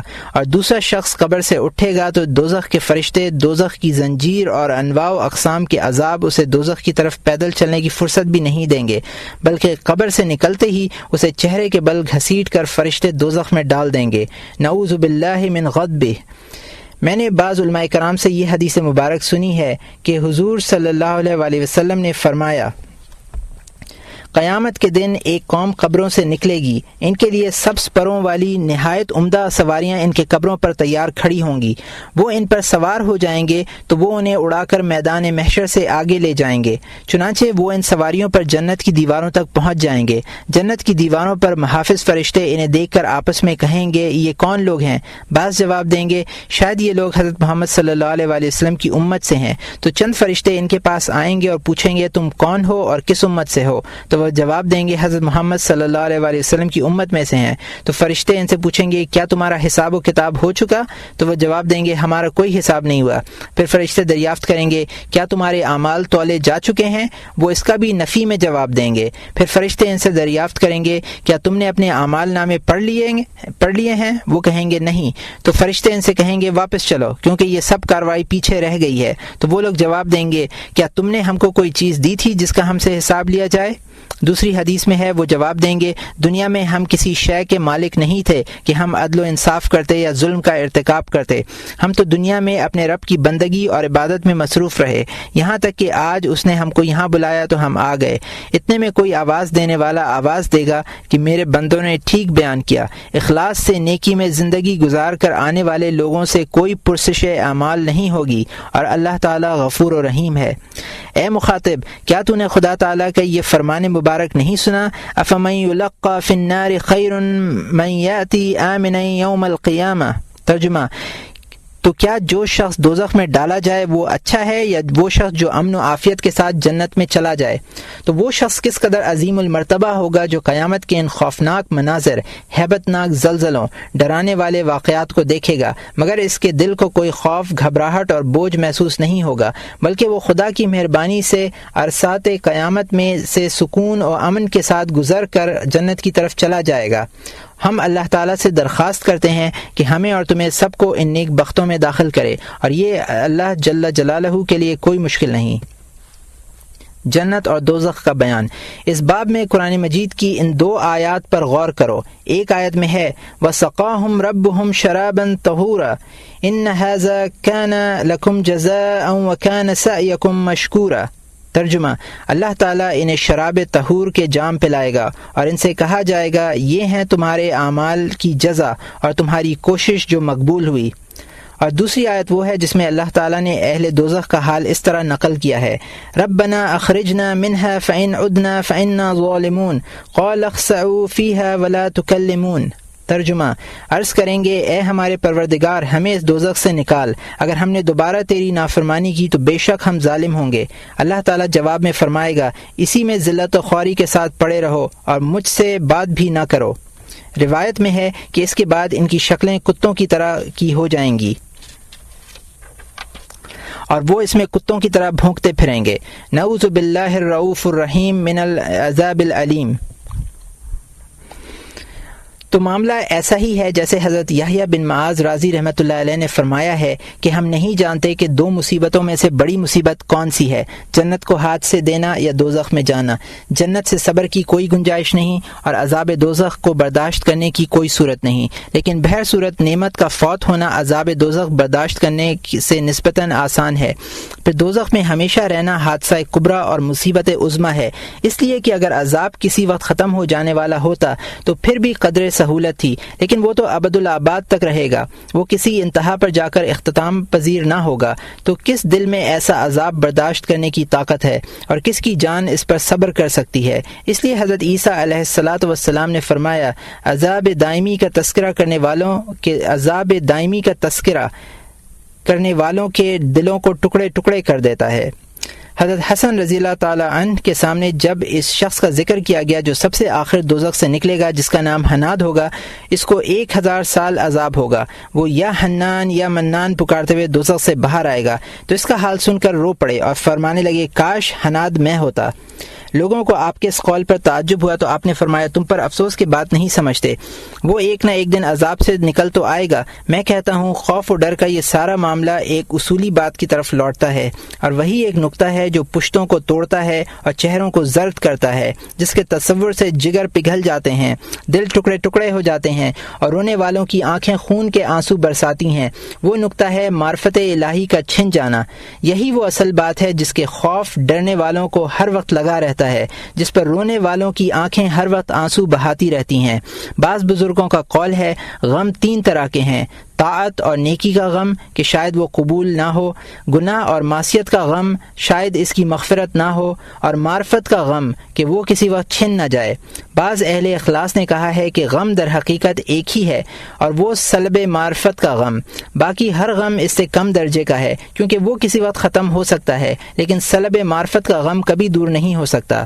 ہمیں یوسف بن اسبات رحمۃ اللہ علیہ سے یہ بات پہنچی ہے کہ ایک دفعہ آپ حضرت سفیان ثوری رحمۃ اللہ علیہ کے پاس تشریف لے گئے۔ یوسف بن اسبات فرماتے ہیں کہ میں نے دیکھا کہ حضرت سفیان ساری رات روتے رہے۔ میں نے دریافت کیا کہ آپ اپنے گناہوں کے خوف سے روتے ہیں؟ تو حضرت سفیان نے ایک تنکا اٹھایا اور فرمایا کہ گناہ تو اللہ تعالیٰ کے سامنے اس سے بھی کم حیثیت رکھتے ہیں۔ مجھے تو اس بات کا خوف ہے کہ اللہ تعالیٰ دولت اسلام ہی نہ چھین لے۔ ہم احسان کرنے والے اللہ سبحانہ و تعالیٰ سے التجا کرتے ہیں کہ وہ ہمیں کسی مصیبت میں مبتلا نہ کرے اور اپنے فضل سے ہم پر اپنی نعمتوں کی تکمیل کرے۔ اور ملت اسلام پر ہمیں موت نصیب کرے، وہ ارحم الراحمین ہے۔ ہم سوء خاتمہ کا سبب اور معنی احیاء علوم دین میں بیان کر چکے ہیں، وہاں دیکھ لو۔ یہاں اس بحث کو چھوڑنا ایک بڑی طویل بحث کا دروازہ کھولنا ہے جس کی یہ کتاب متحمل نہیں۔ تم اس مختصر بات کو سنجیدگی سے سمجھو، کیونکہ بسا اوقات تفصیل و تشریح سے خلاف مقصود اوہام پیدا ہو جاتے ہیں، لہٰذا مختصر بیان پر ہی کفایت کرو، شاید تمہیں اللہ تعالیٰ کی مدد و توفیق سے فلاح و کامیابی نصیب ہو جائے۔ سوال: تم اگر یہ سوال کرو کہ پھر ہمیں کون سا راستہ اختیار کرنا چاہیے، خوف کا راستہ یا رجا کا راستہ، تو اس کا جواب ہے کہ تمہیں ان دونوں کے درمیان کا راستہ اختیار کرنا چاہیے، کیونکہ کہا گیا ہے کہ جس پر رجا کا غلبہ ہو گیا وہ مرجع بن جاتا ہے، اور اس کے متعلق اکثر یہ خطرہ رہتا ہے کہ یہ شخص حرمی العقائد بن جائے گا، اور جس پر خوف کا غلبہ ہو گیا وہ خوارج میں سے ہو گیا۔ اس مقولے کا مطلب بھی یہی ہے کہ صرف ایک پہلو اختیار نہ کرے، اور حقیقت بھی یہ ہے کہ رجا حقیقی خوف حقیقی سے الگ نہیں ہو سکتی، اور خوف حقیقی رجائے حقیقی سے جدا نہیں ہو سکتا۔ اس بنا پر کہا گیا ہے کہ رجا سب کا سب اہل خوف کے لیے ہے، امن سے انہیں کوئی تعلق نہیں، اور خوف سب کا سب اہل رجا کے لیے ہے، یاس اور نا امیدی سے انہیں کوئی واسطہ نہیں۔ سوال: کیا اوقات اور حالات کے اعتبار سے ان میں سے کسی ایک کو ترجیح اور زیادتی حاصل ہو سکتی ہے، یا حال میں دونوں کے درمیان راستے پر ہی قائم رہنا ضروری ہے، یا ہر حال میں دونوں کے درمیان راستے پر ہی قائم رہنا ضروری ہے؟ تو جواب اس کا یہ ہے، معلوم ہونا چاہیے کہ جب انسان تندرست اور قوی ہو تو ایسی حالت میں خوف غالب ہونا چاہیے، اور جب بیمار پڑ جائے اور ضعف و لاغر کا شکار ہو جائے، خاص کر جب کہ آخرت کی طرف رخت سفر باندھنے کا وقت آ جائے، تو اس وقت رجا کا غلبہ ہونا چاہیے۔ میں نے علماء کرام سے یوں ہی سنا ہے۔ میں کہتا ہوں کہ اس کی ایک دلیل بھی ہے۔ مروی ہے کہ اللہ سبحانہ و تعالی فرماتا ہے کہ میں ان لوگوں کے پاس ہوتا ہوں جن کے دل میرے خوف سے چور ہو چکے ہیں، تو ایسے وقت میں ان کے لیے رجا اولا اور بہتر ہوتی ہے، کیونکہ صحت، قوت اور قدرت کے زمانے میں اس پر خوف غالب رہا ہے۔ اس لیے ان سے کہا جاتا ہے لا تخافوا ولا تحزنوا، کہ کسی قسم کا خوف نہ کرو اور نہ کوئی غم کرو۔ سوال: کیا بہت سی اخبار اور احادیث اس سلسلے میں وارد نہیں ہوئی کہ اللہ تعالیٰ سے حسن ظن رکھنا چاہیے، اور اس حسن ظن کی ترغیب میں بھی بہت سی روایات وارد ہیں؟ جواب: معلوم ہونا چاہیے کہ اللہ تعالیٰ سے حسن ظن یہ ہے کہ بندہ اس کی نافرمانی سے بچے، اس کے عذاب اور مواخذے سے ڈرے، اور اس کی خدمت اور بندگی میں کوشش کرے۔ معلوم ہونا چاہیے کہ یہاں ایک مضبوط اصل اور اہم نقطہ ہے کہ جس میں اکثر لوگ غلطی کا شکار ہیں، اور وہ یہ ہے کہ رجا اور امنیہ یعنی آرزو میں فرق ہے، کیونکہ رجا تو دلیل اور اصل سے وابستہ ہوتی ہے، مگر انیت یعنی آرزو ایک بے اصل اور بے دلیل چیز ہے۔ ان دونوں کی مثال یوں ہے کہ ایک شخص بیج ڈالے، پھر اس کے دیکھ بھال میں کوشش اور محنت کرے، پھر فصل کاٹ کر کھلیان میں رکھے، پھر یہ کہے کہ مجھے امید ہے کہ 100 بوری فصل ہو جائے گی، تو یہ رجا اور امید ہے۔ اس کے برعکس ایک دوسرا شخص ہو جس نے موقع پر نہ بیج ڈالا اور کھیتی باڑی کا ایک دن بھی کام نہ کیا، گھر پر ہی سویا رہا اور سارا سال غفلت میں گزار دیا، اور فصل اٹھانے کے وقت کہنا شروع کر دے کہ امید ہے کہ 100 بوری غلہ حاصل ہو جائے گا، تو ایسے شخص سے کہا جائے گا کہ تیری یہ امید حقیقت میں امید نہیں بلکہ یہ تو محض امنیت اور آرزو ہے۔ بالکل اس طرح جب بندہ نیک اعمال میں کوشش کرے اور معصیت و نافرمانی سے بچے تو یہ کہہ سکتا ہے کہ مجھے امید ہے کہ اللہ تعالیٰ اس حقیر کی خدمت کو قبول فرمائے اور کمی کو پورا کرے اور اس پر بڑا ثواب عنایت کرے اور لغزشوں کو معاف کرے، اور مجھے اللہ تعالیٰ کی ذات سے حسن ظن ہے۔ تو بندے کی اس طرح کی امید رجا کہلاتی ہے جو شرع میں محمود ہے۔ لیکن ایک شخص اگر غافل اور لاپرواہ رہے، نیک کاموں کو ہاتھ نہ لگائے، معصیت اور نافرمانی کا ارتکاب کرے، اللہ تعالیٰ کے غصے اور ناراضگی کی کوئی پرواہ نہ کرے اور اللہ تعالیٰ کی رضا اور اس کے وعدہ وعید کو خاطر میں نہ لائے، پھر یوں کہتا پھرے کہ مجھے امید ہے کہ اللہ تعالیٰ مجھے جنت عطا کرے گا اور دوزخ کے عذاب سے بچائے گا، تو یہ امنیت اور آرزو ہے، رجا اور امید نہیں، اور یہ ایک لا حاصل شے ہے، اور اس نے اس کو رجا اور حسن ظن کا نام دے دیا۔ وہ اس سلسلے میں بھٹکا ہوا ہے اور خطا اور غلط فہمی میں مبتلا ہے۔ ایک شاعر نے یہ مضمون یوں ادا کیا ہے: ترجو النجات ولم تسلک مثالکها ان السفینة لا تجری علی الیبس۔ ترجمہ: تم نجات کی امید رکھتے ہو لیکن نجات کے راستے اختیار نہیں کرتے، کشتی خشکی پر نہیں چل سکتی۔ میں کہتا ہوں اس اصل اور قاعدے کی تائید جس سے ہوتی ہے وہ حضور نبی کریم علیہ الصلاۃ والسلام کی یہ حدیث ہے کہ آپ نے فرمایا: الکیس من دان نفسه وعمل طابعها الموت والآجز من اتبع نفسه هواها وتمنی علی اللہ عز وجل الامانی۔ ترجمہ: دانا وہ ہے جو اپنے نفس کو دین اور شرع کے تابع کرے اور ما بعد الموت کے لیے ذخیرہ اعمال جمع کرے، اور احمق وہ ہے جو اپنے نفس کو خواہشات کی پیروی کرے اور اللہ تعالیٰ سے نجات اور جنت کی امیدیں لگائے رکھے۔ اس بارے میں حضرت حسن بصری رحمۃ اللہ علیہ کا یہ قول ہے: کچھ لوگ وہ ہوتے ہیں جو دنیا میں بخشش اور مغفرت کی امیدوں میں رہتے ہیں، نیک عمل کچھ نہیں کرتے، دنیا سے آخرت کی طرف مفلس اور کلاش جاتے ہیں، ان کے پاس کوئی نیکی نہیں ہوتی، اور کہتے یہ ہیں کہ ہمیں اپنے رب سے حسن ظن ہے کہ وہ ہم سے بہتر سلوک کرے گا، لیکن ایسے لوگ جھوٹے ہیں، کیونکہ اگر انہیں اللہ تعالیٰ سے حسن ظن ہوتا تو ان کے اعمال بھی اچھے ہوتے۔ پھر قرآن مجید کی یہ آیت پڑھی: فمن کان یرجو لقاء ربہ فلیعمل عملا صالحا۔ تو جو شخص اللہ تعالیٰ سے ملاقات کی امید رکھتا ہو اسے چاہیے کہ اعمال صالحہ اختیار کرے۔ دوسری آیت یہ پڑھی: وَذَلِكُمْ ظَنَّكُمُ الَّذِي بِرَبِّكُمْ أَرْدَاكُمْ فَأَصْبَحْتُمْ مِنَ الْخَاسِرِينَ۔ ترجمہ: یہ تھا تمہارا گمان تمہارے رب کے متعلق جس نے تمہیں ہلاک کر دیا تو تم نقصان اٹھانے والوں میں سے ہو گئے۔ جعفر صبغی رحمۃ اللہ علیہ فرماتے ہیں: میں نے ایک دفعہ حضرت ابو میسرہ عابد کو دیکھا کہ عبادت و بندگی میں کوشش و محنت اور کثرت مجاہدات کے باعث ان کی پسلیاں نکلی ہوئی تھیں۔ میں نے کہا: اللہ آپ پر رحم کرے، اللہ تعالیٰ کی رحمت تو بڑی وسیع ہے۔ آپ یہ الفاظ سن کر غصے میں آ گئے اور فرمایا: تو نے میرے اندر کون سی ایسی چیز دیکھی ہے جس سے یہ ظاہر ہوا ہو کہ میں اللہ کی رحمت سے مایوس اور نا امید ہوں؟ اللہ تعالیٰ کی رحمت تو نیکوکار لوگوں کے بالکل قریب ہے۔ جعفر صبغی کہتے ہیں کہ مجھے آپ کی یہ بات سن کر رونا آ گیا کہ جب انبیاء کرام علیہم الصلوات والسلام اور تمام اولیاء اور ابدال عبادت میں کوشش و محنت اور گناہ اور معصیت سے پوری طرح پرہیز اور اجتناب کے باوجود ہر وقت خوف و خشیت سے لبریز رہے، تو تمہارا کیا خیال ہے کہ انہیں اللہ تعالیٰ سے حسن ظن نہیں؟ حالانکہ انہیں اس کی رحمت واسعہ پر بڑا یقین تھا اور انہیں اللہ تعالیٰ کے جود و کرم سے بڑا حسن ظن تھا۔ در حقیقت وہ جانتے تھے کہ طاعت میں کوشش اور محنت کے بغیر خالی حسن ظن نہیں بلکہ جھوٹی آرزو اور دھوکہ اور غرور ہے۔ اس نقطے سے عبرت پکڑو اور صالحین کے حالات پر غور کرو اور خواب غفلت سے بیدار ہو جاؤ۔ واللہ تعالی ولی التوفیق۔ فصل یعنی خلاصہ گفتگو یہ ہوا کہ جب تم اللہ تعالیٰ کی رحمت کا تصور کرو گے جو اس کے غضب پر غالب ہے اور جو تمام اشیاء موجودات کو محیط ہے، پھر اس کا بھی تصور کرو کہ خدا تعالیٰ نے تم کو اس امت مرحومہ مکرمہ میں پیدا کیا، پھر اس کے فضل عظیم اور اس کے کمال جود و کرم کا بھی تصور کرو، پھر اس امر کا بھی تصور کرو جو کتاب اس نے تیری طرف ہدایت کے لیے نازل فرمائی، اس کو بسم اللہ الرحمن الرحیم سے شروع کیا، یعنی بسم اللہ کے اندر ہی اپنی رحمانیت اور رحیمیت کا ذکر فرمایا۔ پھر اس کا بھی تصور کرو کہ ذات کریم نے تمہاری طرف سے کسی سفارشی اور کسی سابق خدمت کے بغیر محض اپنے فضل و کرم سے تمہاری بے شمار ظاہری و باطنی مہربانیوں اور انعامات سے نوازا۔ دوسری طرف اس کے کمال جلال، اس کی عظمت، اس کی عظیم قدرت و ہیبت، نیز اس کے شدید غضب و غصے کا بھی تصور کرو جس کے آگے آسمان اور زمین بھی نہیں ٹھہر سکتے۔ پھر تم آخرت کے معاملے کی نزاکت اور خطرے کے ساتھ اپنی انتہائی غفلت، اپنے لاتعداد گناہ اور اپنی سنگ دلی کا بھی تصور کرو۔ پھر اس بات کا تصور کرو کہ اللہ تعالیٰ تمہاری تمام حرکات و سکنات، تمہارے تمام عیوب اور پوشیدہ باتوں سے بھی پوری طرح واقف اور آگاہ ہے۔